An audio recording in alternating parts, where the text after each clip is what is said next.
Alors, frères et sœurs, je vous dis bienvenue sur Vie dans l'Esprit, bienvenue au pied de l'autel en ce moment de partage. Je voudrais commencer par dire merci. Merci à tous ceux qui m'ont adressé des vœux, qui m'ont adressé des souhaits à l'occasion de mon anniversaire de naissance. Ça a été un moment assez exceptionnel, mais à coup de pas, parce que je n'ai pas pu répondre à tout le monde. Il y avait tellement de messages et ce n'est pas évident. Alors je profite de ce moment de partage au pied de l'autel pour vous dire merci.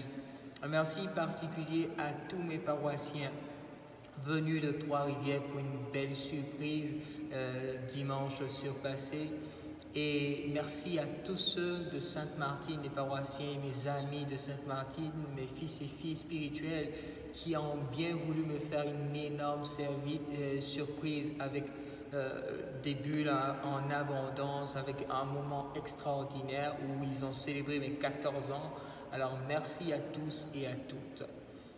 Je voudrais aujourd'hui, pour ce moment de partage au pied de l'autel, parler, après la demande de certains d'entre vous, de parler de la parole de Dieu. Comment méditer la Bible, comment percevoir la Bible. La première des choses qu'il faut relever, c'est que beaucoup de personnes parcourent la Bible à tort et à travers.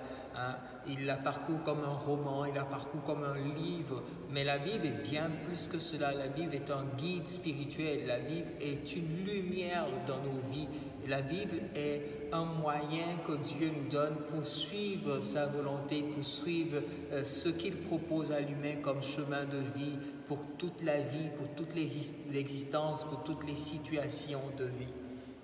Alors, d'abord, il faut commencer par dire qu'il faut bien choisir sa Bible. Premier point, bien choisir sa Bible. Il faut prendre une Bible au moins avec des annotations et des explications. Et si on n'a pas un grand niveau, on va dire, de connaissances universitaires, on peut prendre au moins une Bible en français courant, une Bible qui a beaucoup d'annotations, mais avec un français assez simple. Je vous propose comme ça la Bible expliquée, je vous propose la Bible en français courant. C'est vrai qu'il y a quelques manques, mais au moins une Bible où vous savez que le français est assez accessible, où vous n'avez pas de tournure de phrases trop complexes et puis trop difficiles.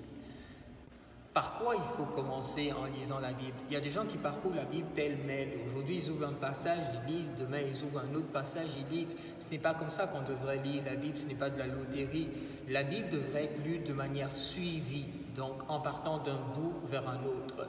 Mais le gros problème de beaucoup de croyants, c'est que c'est surtout au niveau de l'Ancien Testament. L'Ancien Testament nécessite une connaissance d'un contexte, du contexte historique, du contexte social, de tout ce qui peut être dit dans le contexte et qui fait que je sais qu'à cette époque-là, si on parle comme ça, ça veut dire ça. Si on agit comme ça, c'est parce qu'il y avait telle ou telle réalité.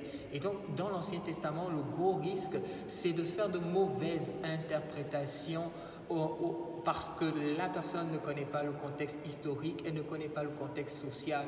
Alors, moi, je vous dirais, si vous n'avez pas une personne pour vous éclairer au niveau, pour vous accompagner dans une lecture suivie de l'Ancien Testament, prenez les livres les plus élémentaires de l'Ancien Testament, ou même, comme je le dis souvent, allez directement au Nouveau Testament, parce que le Nouveau Testament est l'accomplissement de l'Ancienne Alliance. Et c'est Jésus même, c'est Dieu lui-même qui nous donne le chemin à suivre, qui nous enseigne et qui nous guide.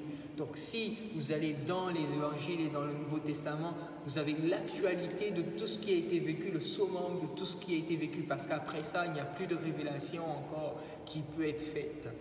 Alors, savoir par où on commence. Moi, je pense que si nous sommes disciples du Seigneur, il faut au moins avoir lu une fois au moins un évangile. Matthieu, Luc, Jean, Marc, qui sont là pour nous éclairer. Et bien sûr, après ça, les lettres de Saint Paul et tout ce qui concerne le Nouveau Testament. Donc, savoir par quelle partie commencer. Il faut comprendre aussi que dans la Bible, il faut pouvoir discerner la forme d'écriture devant laquelle on est quand on médite la Bible, quand on lit la Bible. Donc, dans ma méditation, dans ma lecture, je précise bien, ce n'est pas une lecture comme ça, mais c'est surtout une méditation. Donc, dans ma méditation, dans ma lecture, si je tombe sur une parabole, je dois savoir que c'est une parabole. Donc si c'est une parabole, tout ce que Jésus dit est imagé. Il n'y a rien de réel en tant que tel. C'est juste des images qu'il nous donne pour pouvoir nous faire assimiler une vérité. Donc discerner si c'est une parabole. Si c'est une exhortation, savoir quel est ce qui est dit dans l'exhortation. Donc enseigner, Jésus enseigne, donc qu'est-ce qu'il dit dans cet enseignement? Si c'est, comment je dirais, si c'est un fait que les disciples racontent, donc que l'évangéliste raconte, savoir que c'est une histoire, un événement précis de la vie de Jésus, que l'on raconte, par exemple, la nativité. Donc, qu'est-ce qui s'est dessiné, qu'est-ce qui s'est fait, qu'est-ce qui s'est dit pour que nous prenions conscience de toute l'histoire même du Seigneur. Alors, devant chaque lecture, déterminer qu'est-ce qu'on me dit. Est-ce que c'est une histoire qu'on me raconte? Est-ce que c'est une parabole qui est là? Est-ce que c'est un récit? Est-ce que c'est même une prière? Donc, déterminer c'est quoi, de quoi il s'agit dans ce texte. La Bible, la lecture, un autre point, la lecture de la Bible est une lecture suivie et méditative. Autrement dit, je ne lis pas un passage aujourd'hui et puis je vais directement au passage demain. Je lis aujourd'hui. Demain, je reviens sur ce passage pour me laisser imprégner encore avant de continuer au passage suivant. Donc, prendre le temps on peut même durer des années, on va dire des mois et des mois ou des semaines et des semaines sur un seul évangile parce qu'on prendra le temps de le laisser nous parler, de le méditer et de le suivre chapitre par chapitre, de suivre les étapes de la vie du Seigneur, de suivre l'enseignement du Seigneur, de suivre les actions du Seigneur, de voir les miracles du Seigneur. Donc, tout cet ensemble nécessite qu'on fasse une lecture jour après jour, mais dans un esprit de suivi. Donc, j'ai lu aujourd'hui, demain, je me réimprègne de ce que j'ai lu avant d'aller au passage suivant. Il faut prendre aussi le temps de lire les notes de bas de page. Une Bible avec une note de bas de page, vous allez voir au bas du texte, il y a comme de petites annotations. Et ces annotations peuvent vous éclairer sur le contexte, sur le sens des mots, sur la valeur des actions, sur la réalité à l'époque de Jésus, etc., etc. Alors, prendre le temps aussi de lire les notes de bas de page. Ce que je vous propose là est quelque chose de très personnel. On va dire c'est un moyen, en réfléchissant, j'ai essayé de dégager une méthode assez simple ou assez élémentaire, des critères assez élémentaires pour vous permettre de cheminer. Sachez que la parole de Dieu a une valeur, c'est-à-dire elle est là pour nous transformer, elle est là pour nous convertir, elle est là pour nous éclairer, nous guider. Donc, en dehors d'elle, nous ne pouvons accéder à la vérité à laquelle Dieu nous appelle. Donc, si par exemple, ce que je vous l'ai dit, si vous ne prenez pas le temps de savoir méditer la parole, ce qui arrive, c'est qu'on a l'impression qu'on suit le Seigneur, mais on ne sait pas où on va, on ne sait pas ce qu'on veut. Dans toute la parole de Dieu, n'oubliez pas qu'il y a des réalités qui se dégagent. Dieu qui est créateur, Dieu qui aime l'humanité, Dieu qui a cheminé avec le peuple d'Israël, Dieu qui s'est incarné, Dieu qui a cheminé avec nous, a vécu nos réalités, tant bien de joie, de souffrance, Dieu qui nous a aimés, qui a fait le bien en passant sur la terre, Dieu qui nous a tellement aimés qu'il a donné sa vie, Dieu qui nous éclaire et nous enseigne, et Dieu qui nous invite à rentrer dans la perspective de vie nouvelle à laquelle il nous appelle, Dieu qui veut que nous ayons la vie éternelle. Toute la parole de Dieu, en fait, est un peu centrée sur ces points-là. Alors, quand vous lisez la parole de Dieu, il y a un certain nombre de questions que je peux vous proposer qui vont vous permettre de pouvoir mieux méditer la parole. Première question. de quoi Jésus parle. Si c'est un évangile, de quoi Jésus parle et à qui il parle. Deuxième question, suis-je concerné par ce que dit Jésus? Si oui, en quoi? Si oui, en quoi? Que me dit ce passage d'écriture? Qu'est-ce qu'il me dit à l'intérieur de moi? Qu'est-ce qui vient toucher dans ma vie? Qu'est-ce qui vient toucher dans mon intérieur? Quelle leçon est-ce que j'ai à en tirer s'il y a une leçon à en tirer? Si c'est une leçon de charité, si c'est une leçon de miséricorde, si c'est une leçon d'appel à obéissance, etc. Quelle leçon j'ai à en tirer?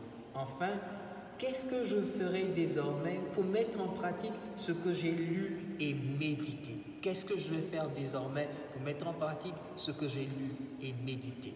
Voilà quelques points pour vous permettre de méditer mieux la parole de Dieu. J'espère avoir répondu à la préoccupation de cette personne qui m'a écrit. J'avais fait cet enseignement il y a bien longtemps et je le reprends juste pour vous, mais avec peut-être des éléments nouveaux pour vous permettre de mieux décortiquer la parole de Dieu. N'oubliez pas, elle est vraiment la parole de Dieu. Et comme j'ai dit, faisons juste attention à ne pas sortir les paroles de leur contexte, sinon elles deviennent un prétexte. Je vous donne un exemple concret. Il y a nos frères qui disent, par exemple, que Jésus ne buvait pas de vin. Mais quand on prend les textes liturgiques d'aujourd'hui, par exemple, de ce mercredi, la parole de Dieu nous dit, il dit, Jean-Baptiste est venu, il ne mange ni ne boit, et on le traite de possédé. Le Fils de l'homme est venu, il mange et il boit, on le traite d'ivrogne et de glouton. Celui qu'on traite d'ivrogne, c'est quelqu'un qui boit de l'alcool. Alors, si on regarde bien, on ne peut pas dire que Jésus n'a pas bu d'alcool parce que lui-même, il dit qu'on le traite d'ivrogne parce qu'il boit de l'alcool. Donc certains disent par exemple que quand le jeudi de la Sainte Seine, le jeudi saint, il a juste pris du jus de raisin et non du vin. Mais cette parole nous montre que Jésus buvait du vin. Donc vous voyez, il faut faire attention. Par exemple, œil pour œil, dent pour dent. Est-ce que c'est encore valable aujourd'hui? Qu'est-ce que Jésus en dit de nouveau? Donc le Nouveau Testament est vraiment ce vers quoi vous devez aller pour mieux être éclairé dans votre cheminement de foi. Puisse Dieu vous bénir. Et puis, merci si jamais vous avez l'envie de partager cette vidéo, n'hésitez pas. Je me sens toujours mal à l'aise de dire partager, mais quand je dis partager, c'est ni pour les likes, ni pour les vues, mais c'est pour que des personnes soient aidées, des personnes soient touchées. Alors c'est pour ça que je prends tout ce temps. Que Dieu vous bénisse, qu'il vous accorde les grâces et les bienfaits dont vous avez besoin. Et puis, à très bientôt, je vous aime beaucoup. Bye.